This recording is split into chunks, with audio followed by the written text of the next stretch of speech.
শরীয়তের পক্ষ থেকে কুরবানি দাতার উপরে যে একটা আহকাম আসছে, সেই আহকামটা কি, যে কুরবানি দাতা কুরবানির দিন সকালে সে কোনো কিছু খাবে না, সে সকালবেলার নাস্তা শুরু করবে কুরবানির পশু দ্বারা, মানে যে পশুটাকে কুরবানি করা হয়েছে ওই পশুর গোস্ত দ্বারা তিনি সকালের নাস্তাটা করবেন। তো এতে তিনি অনেক সওয়াবের অধিকারী হবেন। এই যে একটা শরীয়তের আদেশ, এই শরীয়তের আদেশটা আমাদের কোনো কুরবানি দাতাই পালন করতে পারেন না। কেন পারেন না? তার কারণই হলো এই গলত মাশহুরের কারণে। সবাই মনে করে যে গোস্তকে পুরোপুরিভাবে তিনটা ভাগ করার পরে এক ভাগ যে ভাগ নিজের আছে এই ভাগ থেকে নিজে খাবার দাবার খেতে পারবো, তিন ভাগ করার আগে এক টুকরা গোস্ত সেখান থেকে সরানো যাবে না, এমনটা মনে করে থাকেন সবাই। যার কারণে কি করে, দেখা যায় গরু জবাই করার পরে এই গরুর গোস্ত ভাগ করতে করতে করতে করতে সেই আসর হয়ে যায়। তো আসর হয়ে গেলে তখন এগুলা ভাগ করা শেষ, এখন রান্না করতে করতে রাত্র হয়ে যাবে। তো এত টাইম কি কোনো ব্যক্তি না খেয়ে থাকতে পারে? তো সে সকালের নাস্তা স্বাভাবিকভাবে করে নেয়। অথচ শরীয়তের আহকাম যদি সে বুঝতো, সবাই জানতো, তাহলে এই সমস্যাটা হতো না।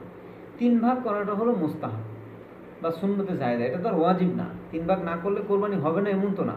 আপনার নিয়ত সহি, হালাল টাকা দিয়ে পশু কিনছেন, যখন বিসমিল্লাহি আল্লাহু আকবার বলে কোরবানি করা হয়ে গেছে, জবাই হয়ে গেছে, রক্ত জমিনে পড়ছে, জবাই শর্তগুলো পাওয়া গেছে, সাথে সাথে কোরবানি শেষ, হুকুম শেষ, তার কোরবানির আহকাম শেষ হয়ে গেছে। এখন বাকি আসছে গোস্তের আহকাম। গোস্ত এটা খাওয়া তার মালিকানাধীন গোস্ত, সে যেটা ইচ্ছা সেটা করে। চাইলে সে নিজে পুরোটা খেয়ে নেবে, অথবা সে চাইলে এটাকে স্টক করে ফ্রিজে ভরে রেখে দিবে, অথবা সে চাইলে সম্পূর্ণ গোস্ত আত্মীয় স্বজনকে দিয়ে দিবে, গরিব দুঃখীর মাঝে বিলি করে দিবে, অথবা কিছু সে রাখবে, কিছু সবার মাঝে বন্টন করবে, তার স্বাধীনতা দিয়ে দিয়েছে ইসলামে। তো এখানে শরীয়তের আহকাম পালন করার জন্য সঠিক একটা পদ্ধতি কি? সঠিক পদ্ধতি হলো, ধরেন নামাজ শেষ হয়ে যায় 7:30 8টা বাজে নামাজ শেষ। তো 7:30 বাজে নামাজ শেষ বা 8টায় নামাজ শেষ হলে সে 9টা বাজে গরু জবাই দিল। তো গরুটা জবাই দেওয়ার পরে ধরেন 20 মিনিটের ভিতরেই তো ওটা মোটামুটি জান বের হয়ে যায়। তো চামড়া ছিলার ক্ষেত্রে ধরেন রান প্রথমে আলাদা করে, সিনার রান বা পিছনের রান যে কোনো একটা আলাদা করে, 1 ঘন্টায় না হয় লাগলো বা আধা ঘন্টায় লাগলো। বাসায় যদি সব কিছু খাবার দাবার রেডি করে রাখে, গোস্ত রান্না করার জন্য মশলাপাতি সব রেডি করে রাখলো, তো যখন 9টা বাজে গরুটা জবাই হয়ে গেল, 10টার ভিতরে গরুর ওখান থেকে রান, সিনা এগুলো অনেক কিছু আলাদা হয়ে যাবে। তা আলাদা হওয়ার সাথে সাথে সেখান থেকে যদি 2-3 কেজি গোস্ত নিয়ে প্রেশার কুকারে বসায় দেয়, তো 10টা 10:30টার ভিতরে সকালের নাস্তা রেডি। আগে রুটি বানিয়ে রাখবে, আর এই গরুর গোস্ত ভুনা করে ফেলবে, আধা ঘন্টার ভিতরে ভুনা 1 ঘন্টার ভিতরে হয়ে যাবে, সে গরুর গোস্ত দিয়ে রুটি দিয়ে নাস্তা করতে পারবে। তো সকাল সকাল সে সর্বপ্রথম নাস্তাটা এই যেই পশুটাকে কোরবানি করলো ওইটার গোস্ত দ্বারা শুরু করলে একটা অনেক বড় সওয়াবের আমল হবে, সুন্নতের উপর আমল করা হবে। কেউ কেউ বলছেন যে একটা নফল রোজা রাখার সওয়াব সে পেয়ে যাবে। এত বড় মর্যাদা থেকে বঞ্চিত হইতেছে কেন? গলত মাশহুরের কারণে। বুঝতে পারছেন? এই ভুল মাসালা জানার কারণে সবাই মনে করে 3 ভাগ করা ছাড়া এক টুকরা গোস্ত সরানো যাবে না, এটা ভুল।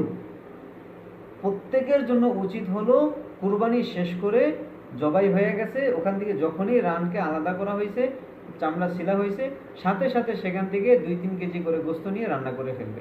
এখন যদি ধরেন 4 জনে ভাগে কোরবানি দিছে, তো 4 জনে 3 কেজি করে আগে নিয়ে নিবে, পরে বন্টন করবে বাকি অংশগুলো। সবাই 3 কেজি করে নিল, 2 কেজি করে সবাই নিয়ে নিল, অথবা যে 3 কেজি নিল তারটা লিখে রাখলো যে সে 3 কেজি নিছে, এরপর আবার বন্টন করার সময় তাকে 3 কেজি কম দিয়ে দিবি, তাহলেই তো হয়। তো পুঙ্খানু সম্পূর্ণ ভাগ করার পরে নিতে হবে এমন কোনো শর্ত তো কোথাও করা নাই। সমান ভাগ হতে হবে এটা শর্ত হলো যদি অংশীদার মিলে কোরবানি করে, 5 জনে মিলে কোরবানি করছে, তাহলে 5 জনের অংশের সমান সমান গোস্ত হতে হবে। কিন্তু আগে পরে নেওয়া যাবে না এমন তো কোনো কথা নাই, আগে বন্টন হবে তারপরে নিবে এমন তো কিছু নাই। সবাই আগে আগে নিল, ওই রান একটা কাইটা রান থেকে সবাই আলাদা আলাদা গোস্ত নিয়ে নিল, রান্না করলো, সকালে খাবার দাবার খাইলো, এরপরে বাকি গোস্তগুলো টুকরা টুকরা করলো। এই আমলটা করা অত্যন্ত জরুরি, আর এভাবে যদি আমল করে তাহলে অনেক বেশি সওয়াবের অধিকারী হতে পারবে। বুঝতে পারছেন কিনা বিষয়টা?